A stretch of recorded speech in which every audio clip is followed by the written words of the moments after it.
Miguel Díaz, ¿qué pasó este año? ¿Por qué se llegó a la instancia de paro? Si en febrero, cuando aparentemente se cerraron paritarias, había una cláusula de monitoreo de la inflación, había un compromiso. Bueno, precisamente porque había ese compromiso que no se cumplió, que habían anunciado un monitoreo el gobierno de la provincia, pero después no la hizo en la práctica, no convocó a paritarias, no puso los papeles. No, hoy nos encontramos con el ministro de Trabajo que dice hay que recomponer los salarios en función de la inflación supuesta del año 2017. O sea, ¿qué quiere decir eso? Borrón y cuenta nueva, muchachos, lo que perdieron, después vemos a ver cómo hacemos. Bueno, y nosotros, digamos, somos un sindicato, no somos un almacén. En Provincia de Buenos Aires bono no va a haber, eso ya está claro, ¿no? Bono no va a haber, la gobernadora todo el tiempo lo dice que no tiene un peso. Ahora, si no tiene un peso para educación, ¿para qué tiene dinero? 570.000 millones de pesos va a invertir este año la provincia de Buenos Aires.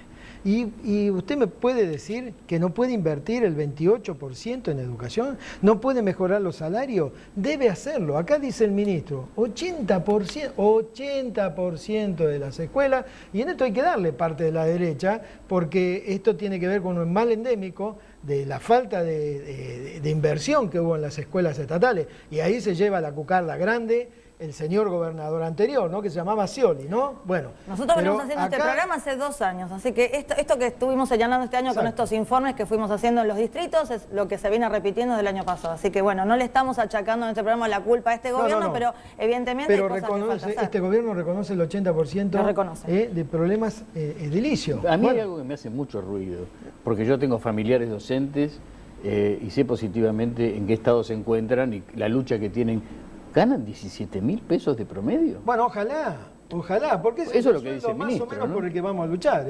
Ojalá, pero todavía no. Mire, si es así, sería muy fácil de resolverlo, si es verdad. Ahora, si yo le digo el 30%, ¿usted 30% le parece mucho? ¿Le parece poco? Así nomás, ¿no? En abstracto, el 30%. ¿Sabe qué es el 30% al que me quiero referir yo? El 30% de los docentes de la provincia de Buenos Aires ganan 9.800 pesos.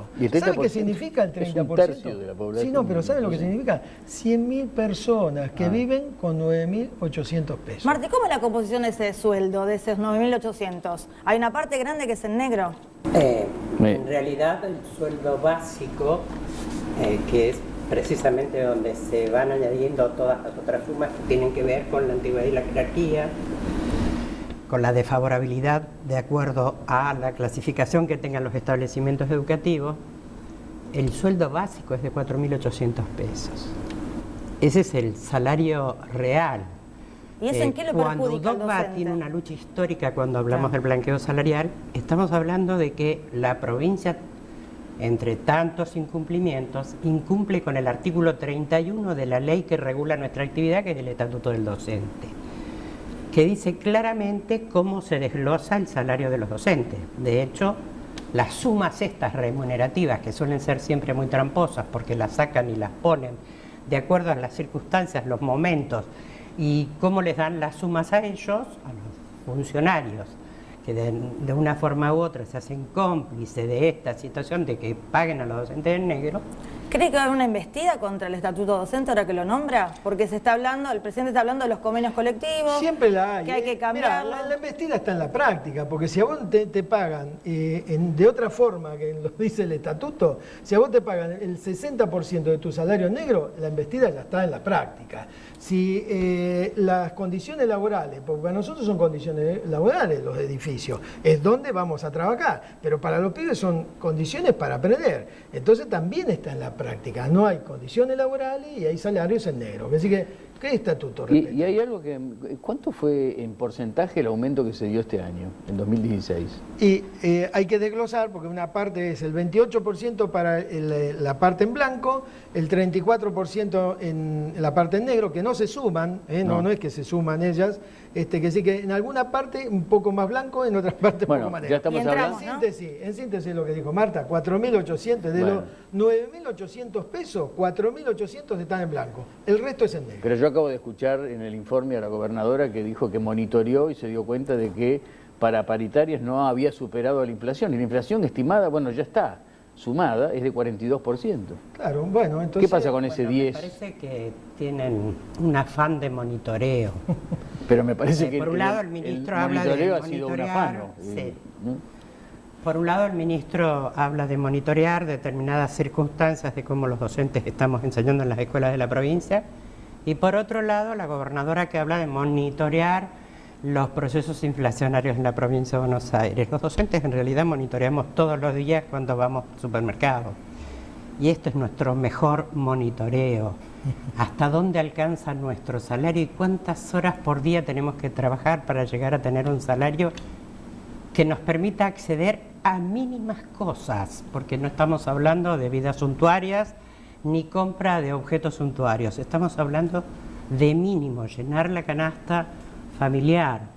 Hoy tenemos que tener presente también que que es un gremio que está integrado por mayoría de mujeres, son muchas las compañeras que son sostén de familia y cuyo sueldo es el único ingreso adentro del grupo familiar. Entonces, cuando este ministro habla del monitoreo, sería importante y necesario que monitoreen qué condiciones viven los maestros de la provincia de Buenos Aires. Me parece correcto tomar diagnósticos y tomar en cuenta todas las circunstancias en que nosotros nos desempeñamos.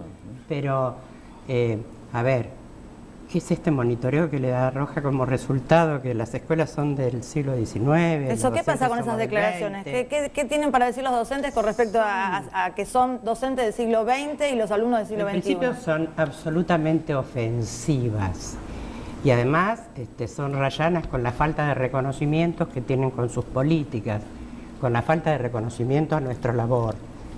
Los sueldos, de una forma u otra, lo que están indicando es la valoración que tienen los funcionarios sobre la educación en la provincia de Buenos Aires. Si nuestra tarea es una tarea que requiere títulos docentes, un trabajo calificado, debieran monitorear en qué condiciones lo estamos haciendo. Y cuando hablan de docentes del siglo XX, la pregunta que me gustaría hacerle al ministro es si del siglo XX está hablando de los insumos que utilizamos para enseñar, yo estoy de las convencida que la está condiciones escuchando. en las que estamos enseñando en las escuelas de la provincia de Buenos Aires, o está hablando de los contenidos el ministro. Porque si es de los contenidos, el ministro tiene que saber que es de su responsabilidad entera, porque para eso es un ministro de Educación. La formación que nosotros los docentes adquirimos en los institutos superiores de formación docente, que también dependen de este mismo ministro que están afecto a los monitoreos. Pero con lo que hay que terminar es con el discurso histérico, ¿no? Porque acá en la Argentina venimos escuchando todo el tiempo que los pibes no saben nada, ¿no? Que no tienen comprensión de texto, que fracasan, que están los ni. Ahora resulta que los pibes son del siglo XXI y nosotros del siglo XX. La verdad no tiene ni pie ni cabeza, no tiene sostén esa posición. El problema es que tenemos dirigentes del siglo XVII que quieren atrasar 3 siglos y nos quieren llevar a ser siervo de la gleba, ¿no? Yo estoy convencida que este programa lo escuchan bastante desde el poder. Tuvimos un programa especial sobre el tema comedores y al poco tiempo aparecieron anuncios con respecto a comedores. ¿Cómo han sido tomados? ¿Le parece que alcanzan? Acá han venido especialistas del CIPEC, ha venido Daniel Arroyo que comentó que cada vez se consume menos leche. Juan Carr dijo estos días que a los comedores comunitarios están cayendo entre 2 y 3 veces más de personas. A ver, hay una pobreza que está creciendo, que lo hemos visto este año puesta en números. ¿Qué pasa con eso? ¿Alcanza con estos anuncios? Mira, respecto a los comedores escolares, obviamente que la matrícula aumentó de manera sideral en cada una de las escuelas. Pero además es preocupante también la calidad de la comida que reciben los chicos en esos comedores. Calorías vacías, ayer, no decían. Estaba mirando precisamente parte del menú que está llegando para las escuelas de verano. Sí, recién hablábamos. Que en realidad deberían ser comedores de verano, porque de escuelas son muy pocas las actividades que se hacen, sino la escuela está funcionando nuevamente como un contenedor social frente a la situación de hambre que puedan tener los alumnos. Era asombroso el menú, escuelas que no están preparadas ni condicionadas para el calor, tampoco para el frío, obviamente. 2 días seguidos fideos. 42 grados y 2 días seguidos los docentes que tenemos que hacer obviamente de mozos, porque no hay personal para que sirvan los platos de comida a los alumnos que llegan adentro de las escuelas.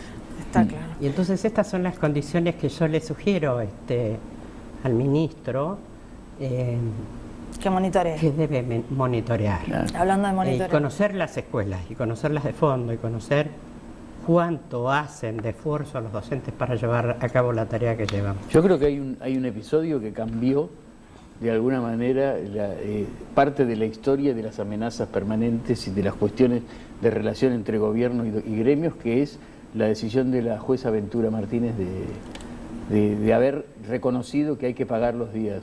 Bueno, eso algo sí. que ustedes lo hicieron como una lucha muy Mire, particular. ¿no? lo grave es que del otro gobierno, como no podían resolver el problema salarial docente, lo que hicieron, docentes y estatales, se reunieron todos los ministros, hicieron una ordenanza, un convenio, un acuerdo de ministros, y resolvieron hacer en la práctica una ley. Entonces, día que se para, día que se descuenta. ¿Se acuerda la frase esa de... Sí, ¿no? ramal Para que que paga, la vean, ¿no? ramal que cierra. Bueno, entonces agarraron y ellos dijeron, nosotros somos el Estado, los ministros somos el Estado. O sea, esto viene de arrastre, esta política Sí. de contarlo. Pero también lo aplica el gobierno de la provincia. Ahora, si hay una medida de fuerza, si hay un conflicto, ¿qué tiene que hacer la patronal? Llamar a través del Ministerio de Trabajo, conciliar, O sea, acá o si no, la declararla patronal- ilegal. No la declaran ilegal, no concilian, no hacen nada, pero va a descuento. Bueno, ahora la justicia falló a favor de los docentes. ¿Y Gracias qué a Dios. perspectiva se abre ahora con las paritarias del año que viene? Este fallo va a entrar a jugar también. Por supuesto, porque la lucha no es solamente medida de fuerza, marcha, sino también es la lucha judicial. Y entonces nosotros vamos a seguir todas las acciones, lo hacemos en forma paralela, la lucha judicial, porque mire, hoy yo el otro día escuchaba a un ex ministro diciendo, no, estos tipos no saben, se creen que son el Estado.